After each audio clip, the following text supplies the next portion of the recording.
सत्संग ही मानव जीवन को मोक्ष द्वार बनाता है। सत्संग करते हैं तो कहीं न कहीं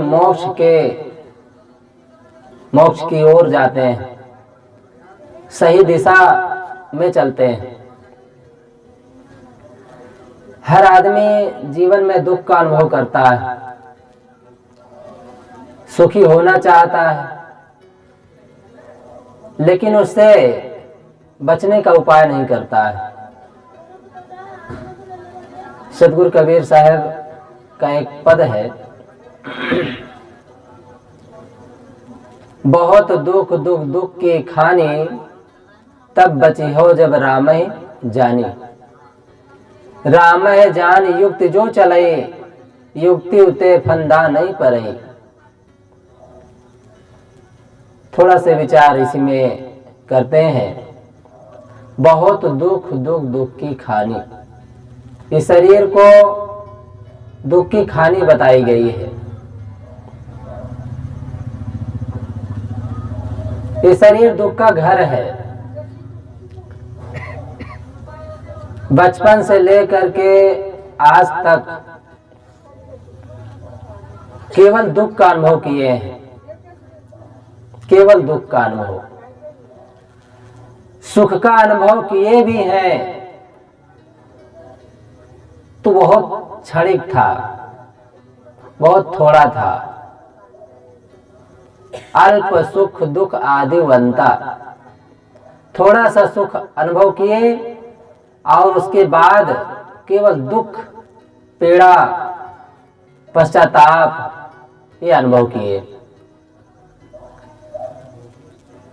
हमें वह सुख चाहिए जो स्थायी हो, जो बिछुड़े ना, छूटे ना, और वो है संतों की संगत।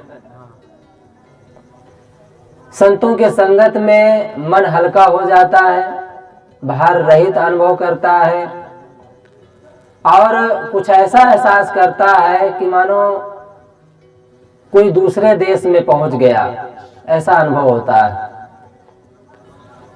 सच्चे मन से लगे तो आधा मन यहाँ है, आधा मन घर में है, बकरी चरा रहा है, तो नहीं होगा। जब पूरे मन से हम सत्संग में लगते हैं तब ये ऐसा अनुभव होता है। वैसे पूरा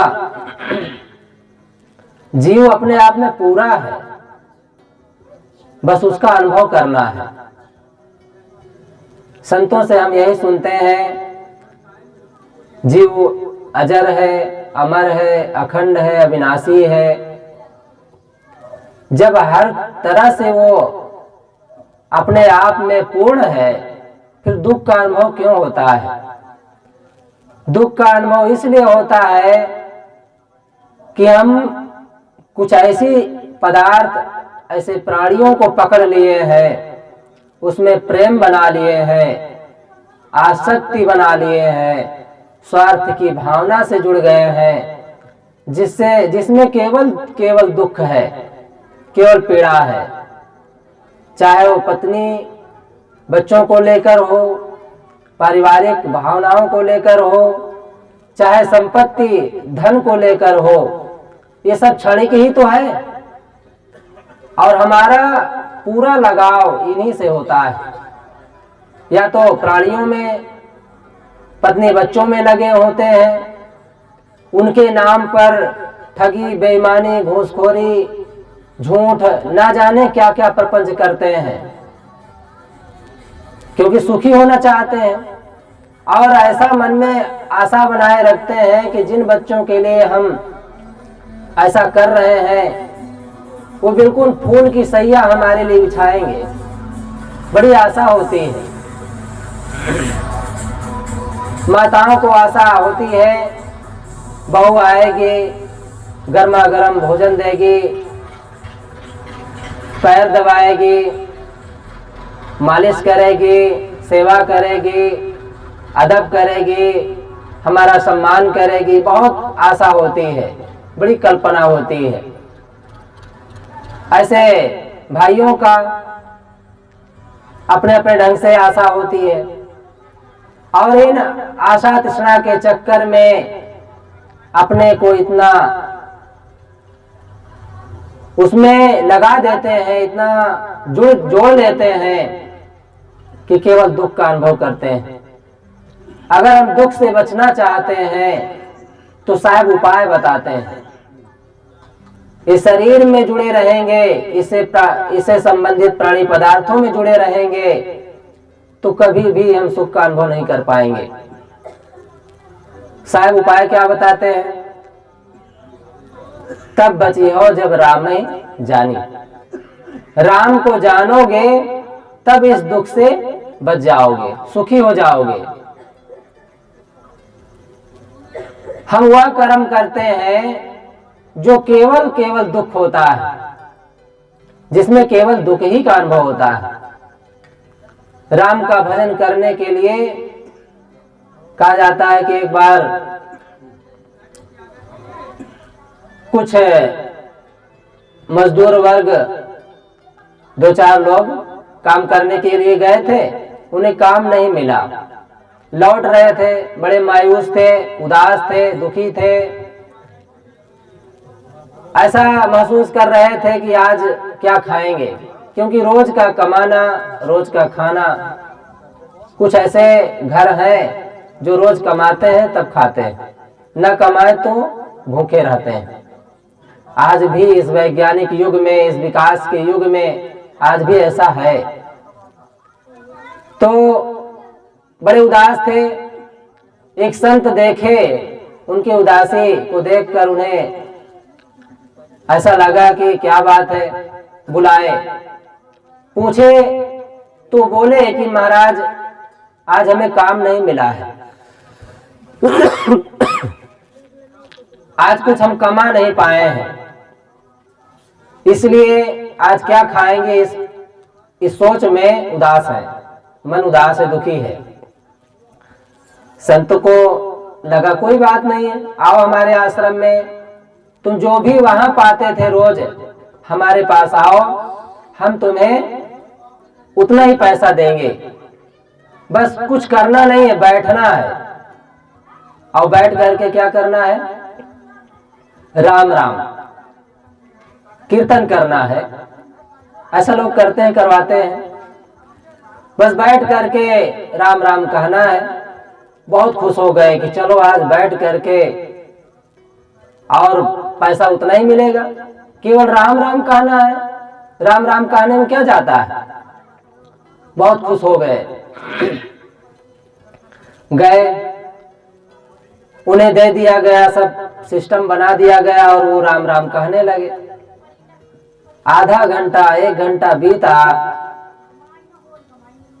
पैर दर्द करने लगा, हाथ दर्द करने लगा, मुख दर्द करने लगा और कुछ ऐसा एहसास हुआ कि भाई ये तो बहुत गड़बड़ हो गया, ये तो महंगा पड़ गया।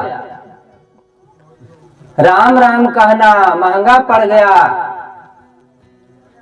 महाराज जी को बुलाते हैं, महाराज हमें आप फावड़ा दे दीजिए, कुदार दे दीजिए, दिन भर से 1-2 घंटा ज्यादा काम करवा लीजिए, पर ये राम राम कहना बड़ा कठिन है। राम राम कहना, लोग कहते हैं साधु बैठे बैठे खाते हैं। अरे बंधुओं, संतों जैसा बैठ कर देखो तो सही, उनके जैसा रहकर तो देखो, पता चलेगा कैसे बैठकर खाते हैं। बैठे बैठे खाना भी सरल नहीं होता है, क्योंकि वहां मन को अपने वश में करना पड़ता है। आप घर में हैं, गृहस्थी में हैं, मन स्वश नहीं है इसलिए दुखी हैं। संत भेष में भी कोई अगर मन को स्वश नहीं रखेगा तो भी दुखी रहेगा, क्योंकि सदगुरु कबीर साहब का भजन राम से जुड़ा हुआ है, आत्मा से जुड़ा हुआ है, हृदय से जुड़ा हुआ है, स्वयं से जुड़ा हुआ है।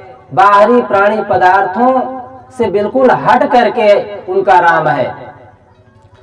हम महाराज श्री राम को लें, उनसे यदि सीख लेते हैं तो बहुत सारे सीख हमें मिल जाते हैं अपने जीवन, परिवार और अध्यात्म के लिए भी। पहली बात तो संतों के प्रेमी थे। जब जंगल गए थे और जब उन्हें जंगल के लिए पिता की आज्ञा मिली थी तो मानो अंदर ही अंदर बहुत खुश हो गए थे कि राज मिल जाता, गद्दी मिल जाती तो बंद करके जीवन जीना पड़ता। जंगल जाने का रास्ता मिल गया, आज्ञा मिल गई, ये तो बहुत ही अच्छा हुआ, क्योंकि वहां पर संतों के दर्शन होंगे। संतों की सेवा करके जो अध्यात्म का लाभ मिलेगा, आत्मा का ज्ञान मिलेगा, वो गद्दी पा करके नहीं मिलने वाला है।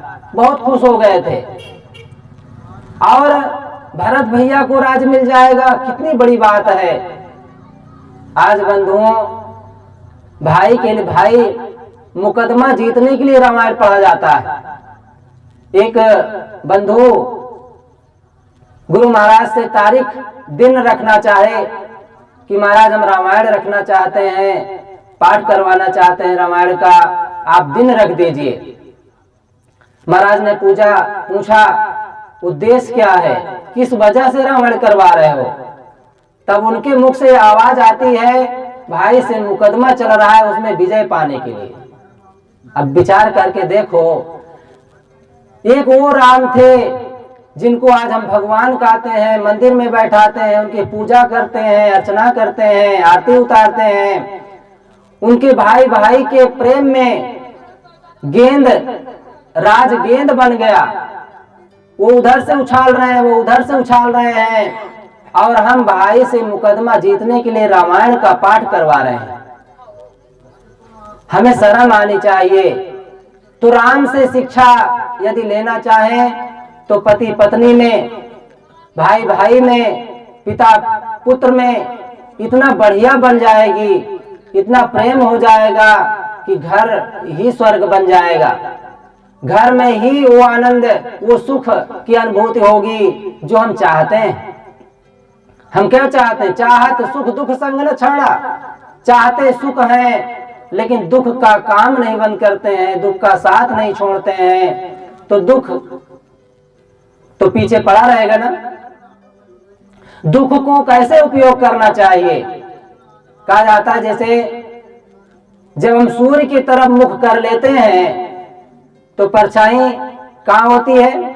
पीछे की जो परछाई होती है, धूप के सामने खड़े हो तो परछाई होती है, छाया होती है, तो छाया कहाँ होती है? पीछे होता है। और जब पीठ कर लो सूर्य की तरफ तो वो परछाई आगे हो जाती है। वो परछाई क्या है? दुख, माया। जब हम ज्ञान की तरफ मुख कर लेते हैं, संतों की तरफ मुख कर लेते हैं, अच्छे विचारों की तरफ मुख कर लेते हैं, तो दुख पीछे हो जाता है, भुला जाता है, दूर हो जाता है और एक दिन बिल्कुल खत्म हो जाता है। क्योंकि जब दुख सामने नहीं होता है तो लगता भी नहीं है, और जब वही दुख सामने होता है तो सब भुला जाता है। गुरु संतों का ज्ञान भुला जाता है, भक्ति भुला जाती है, सब भुला जाता है। अगर हम ज्ञान की तरफ दृष्टि कर लेते हैं, पूरब की तरफ, सूर्य की तरफ दृष्टि करना मानो ज्ञान की तरफ दृष्टि करना, संतों की तरफ दृष्टि करना। संतों से होए न कारज हानि। संतों से हमारा कुछ भी काम नहीं बिगड़ता है। उनको दान दे देते हैं तो घाटा नहीं लगता है, उनको देने से कुछ भी घाटा नहीं लगता। उनको समय आप दीजिए, उनके पास बैठिए, कुछ दान दक्षिणा करिए, इससे आपके मन में इतना संतोष होगा कि मानो जन्मों का भार हल्का हो जाएगा। ऐसा करके तो देखें। जो करते हैं ये संत गुरुजन महापुरुष जो अपने को तपा रहे हैं, साधना कर रहे हैं, उनकी संगत का ही फल अनुभव कर रहे हैं, मानो खा रहे हैं। और हम भी अगर उसी मार्ग पर चलेंगे तो निश्चित है हमें भी वो अनुभव होगा। साहब कहते राम को जानो तो दुख से बच जाओगे। राम को जानो। अगर हम महाराज श्री राम से शिक्षा लें तो बहुत सारे सुकून का अनुभव करेंगे, शिक्षा प्राप्त करेंगे और अपने परिवार में बहुत ही अच्छा अनुभव करेंगे। अब हम अध्यात्म की ओर चलें। हमें अपने राम को जानना है। सदगुरु कबीर की वाणी हमें अपने राम को जानने के लिए कहती है, हृदय बसे ते राम न जाना। हृदय में जो बैठा परमात्मा है, राम है, उसे हमें जानना है। और उसको जानने के लिए मंदिर में जाने की जरूरत नहीं है, तीर्थ में जाने की जरूरत नहीं है। जहां आप हैं बस वहीं वो राम है। उसके लिए अगरबत्ती भी ना सुलगाओ, कोई बात नहीं, बस मन को शांत कर लो। सदगुरु कबीर साहब का भजन क्या है? साहब बड़ी सरल भाषा में एक भजन गाते हैं, मन की तरंग मार लो बस हो गया भजन। इससे बड़ा सरल और भजन क्या हो सकता है? दुनिया में लोग कहते हैं उपवास करो, 12 साल उपवास करो, खड़ेश्वरी रहो, कांटा पर सो, तपस्या करो, एकादशी व्रत रहो। कौन कौन व्रत बताया जाता है, तपस्या बताई जाती है। और सदगुरु कबीर साहब क्या बताते हैं? सब कुछ मत करो, सहज रहो, बस मन की तरंग को मारो। क्योंकि मन की तरंग ही हमें दुख देता है। जब पानी में हलचल होता है, तरंग उठती है, तो चेहरा दिखता नहीं है, चेहरा दिखाई देता है। जब हलचल शांत हो जाती है, पानी में तरंग नहीं होता है, तो बड़े आराम से उसमें चेहरा देखा जा सकता है। बस ऐसे ही जब हमारे मन की जो तरंग है वो शांत हो जाए, शांत होगी, तो निश्चित है हम अपना चेहरा देख पाएंगे। वो कौन सा चेहरा? राम का चेहरा। देखने का मतलब अनुभव कर पाएंगे, सुकून का अनुभव करेंगे, अच्छा अनुभव करेंगे। और मानव जीवन पाने का जो सही लाभ है वो अनुभव करेंगे। मानव जीवन का क्या लाभ है? लोगों से पूछो क्यों कमाते हो? तो खाने के लिए। क्यों खाते हो? जीने के लिए। क्यों जीते हो? इसका पता नहीं होता है। क्यों जीते हैं इसका पता नहीं है। बंधुओं, अब आपकी तरफ से उत्तर मिले तो फिर कमाने के लिए कमाते हैं, खाने के लिए खाते हैं, जीने के लिए जीते हैं, फिर कमाने के लिए। ये कोई उत्तर तो ना हुआ। मानव जीवन इसीलिए मिला है। इससे बढ़िया तो पशुओं का जीवन है, जो अपने बच्चों को पैदा कर लेते हैं, पाल पोस देते हैं और चिंता मुक्त रहते हैं। कोई टेंशन नहीं होता है, हमारे बच्चों के लिए घर नहीं बनाएंगे तो कहाँ रहेंगे, हमारे बच्चों के लिए नहीं कमाएंगे तो क्या खाएंगे, चिंता होती है। एक पक्षी अपने अंडा देती है, चूजा निकलता है, फिर उसको कुछ दाने लाकर खिलाती है और थोड़े दिन में ऐसा एहसास होता है कि अब उड़ सकता है, तो बस घोंसले से धक्का दे देती है और वो पक्षी उड़ जाता है। और फिर उड़ गया तो माँ बिल्कुल निश्चिंत है, उसे कोई चिंता नहीं है, कहीं भी वो जाए चुंग सकता है, खा सकता है। अब पक्षी पूर्ण रूप से निश्चिंत होता है। और मनुष्य ऐसा प्राणी है, ऐसा जानवर है कि पीढ़ी दर पीढ़ी अगर इकट्ठा कर ले धन तब भी संतुष्ट नहीं होता है। कहा जाता है एक सेठ जी इतना धन इकट्ठा किए थे कि उन्हें याद नहीं था। अपने मुनीम जी से पूछते हैं कि भाई कुछ हिसाब बताओ हमें और पूरा जोड़ करके बताओ कि कितने पीढ़ी तक हमारा ये धन काम आ सकता है। तब वो जोड़ करके पूरा हिसाब बताता है और बताने में क्या बताता है कि आपकी पीढ़ी 33 पीढ़ी बैठकर खाए तब भी सुकून से बैठकर खा सकती, इतना धन है आपके पास। 35 पीढ़ी बैठ के खा सकती है, इतना धन है आपके पास। वो सेठ बेहोश हो जाता है। सेठ वो मुनीम डर जाता है, क्या हो गया, मुझसे कौन सी गलती हो गई। सेठ जी बेहोश हो गए, पानी का छींटा मारा गया। अब सेठ उठता है तो वो उठ करके कहता है मेरी 36वीं पीढ़ी क्या खाएगी, मेरी 36वीं पीढ़ी क्या खाएगी। बंधुओं विचार करो, ये मनुष्य जिस लिए उसका जीवन मिला उसे बिल्कुल भूल गया और 36 पीढ़ी के लिए उसे याद है। अरे वो मुनीम होशियार थे और जोर से धक्का देते हैं कि सेठ जी आप अकेले 35 पीढ़ी तक कमा सकते हैं, तो जो पैदा होंगे क्या लुंज पुंज पैदा होंगे क्या? वो कुछ नहीं कमाएंगे। अरे जब अकेले आप 35 पीढ़ी के लिए कमा सकते हैं तो और लोग क्या करेंगे? वो भी तो कुछ कमाएंगे। बंधुओं हमें अपने बारे में सोचना है, क्योंकि अपने बारे में जब तक आप नहीं सोचेंगे तब तक दुख मिटने वाला नहीं है। अपने बारे में सोचना माने राम के बारे में सोचना, क्योंकि आप राम हैं। आपके अंदर बैठी जीव आत्मा वही तो राम है। जीव ईस में भेद किम इतनो वह सदीव, बद्ध दशा में जीव कई मोक्ष दशा में शिव। जब तक वो बंधन की दशा में होता है तब तक जीव कहलाता है, और जब वही मोक्ष की दशा में रामत्व की दशा में और गुरुत्व की दशा में प्राप्त हो जाता है, प्राप्त कर लेता है, अपने सहज स्थिति में आ जाता है, तो वही राम हो जाता है, वही शिव हो जाता है, वही परमात्मा हो जाता है, वही ब्रह्म हो जाता है। आप चाहे जिस नाम से उसे पुकारे। पानी को वाटर भी कहा जाता है, तोय भी कहा जाता है, जल भी कहा जाता है, पानी भी कहा जाता है।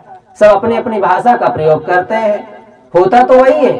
उससे केवल प्यास ही तो बुझती है, और क्या होता है? ऐसे ही राम कहो, ईश्वर कहो, परमात्मा कहो, खुदा कहो, उससे आपको शांति ही मिलती है, चाहे जिस नाम से पुकारो। माँ को कोई पत्नी के नाम से पुकारता है, कोई बहन के नाम से पुकारता है, कोई माँ के नाम से पुकारता है, होती तो वही है ना। ऐसे पिता के लिए आप जिस नाम से पुकारना चाहे पुकारें, पर सच्चाई ये है कि आपको शांति मिल रही है कि नहीं। लोग कहते हैं नदी एक घाट बहुतेरा। महाराज आखिर नदी एक है, घाट अनेक हैं, जाना तो वही है ना। बंधुओं बात सही है, आपका कहने का ढंग भी बढ़िया है। नदी एक है, घाट बहुत है, माने सुख हम चाहते हैं, शांति चाहते हैं, उसके लिए घाट अनेक हैं। ईश्वर परमात्मा के शब्द अलग अलग हैं। लेकिन ये भी सोच लीजिए, पारखी संत हमें पारख देते हैं, परखने की शक्ति देते हैं। वे ये बताते हैं घाट तो है, पर एक घाट ऐसा है जिसमें आराम से आप नहा सकते हैं, स्नान कर सकते हैं, लेकिन एक घाट ऐसा है जहां पैर रखते ही डूब सकते हैं, वहां खतरा है, डर है। इसी प्रकार दुनिया में ईश्वर के नाम पर, परमात्मा के नाम पर जो ठगी चल रही है, उसे समझने की जरूरत है।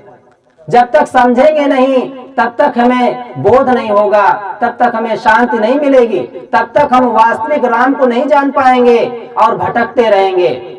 बच्चे को चटुआ मिल जाए तो चल जाएगा, बच्चे को ककारा पढ़ने के लिए कहा जाए तो चल जाएगा, लेकिन कब तक बच्चा बना रहेगा? कब तक बच्चा बना रहेगा? हर समय हम बच्चे बने रह जाएंगे तो काम बनने वाला नहीं है। हमें सयान बनना पड़ेगा, हमें समझदार बनना पड़ेगा, हमें ज्ञानी बनना पड़ेगा, तब तो राम को जान पाएंगे। बच्चे की बस की बात नहीं है वो राम को जाने, बच्चे की बस की बात नहीं है वो आगे बढ़ पाए। बस वो ककारा में ही वो संतुष्ट होता है, और ककारा उसके लिए अच्छा भी है। जैसे माँ को आराम मिल जाता है, लोगों को आराम मिल जाता है और उसको संतुष्टि मिल जाती है। तो बंधुओं हमें आगे बढ़ना है तो राम को जानना पड़ेगा। साहब कहते हैं बहुत दुख की खानी, तब बची हो जब राम है जानी। राम को जानोगे तो इस दुख से बचोगे।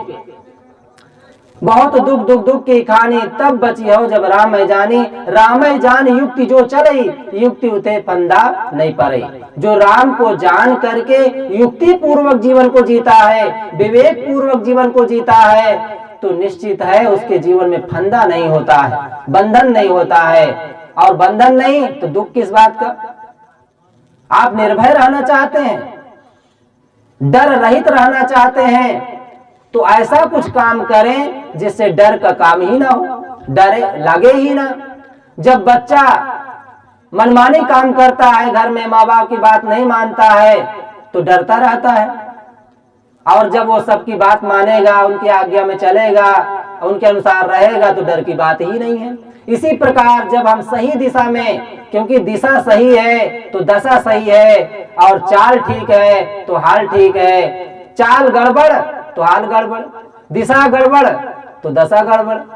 अगर दशा सही करना है तो दिशा को सही करना होगा, और हाल को ठीक करना है तो चाल को ठीक करना होगा। तो हम अपनी चाल को बदलें, और चाल बदलने का मतलब है राम को जाने, क्योंकि राम को जान करके उसको मानेंगे, पूजेंगे, उसके बारे में सोचेंगे, चिंतन करेंगे, ध्यान करेंगे, तो निश्चित है हम दुख से बच सकेंगे। मैं सदगुरु कबीर साहब की 2 पंक्ति के माध्यम से कुछ बातें कहने का प्रयास किया। आप सब बहुत मन से, ध्यान से सुन रहे थे, इसके लिए बहुत बहुत धन्यवाद। यहीं पर अपनी वाणी को विराम देता हूँ। बोलिए सदगुरु कबीर साहब की, संत समाज की।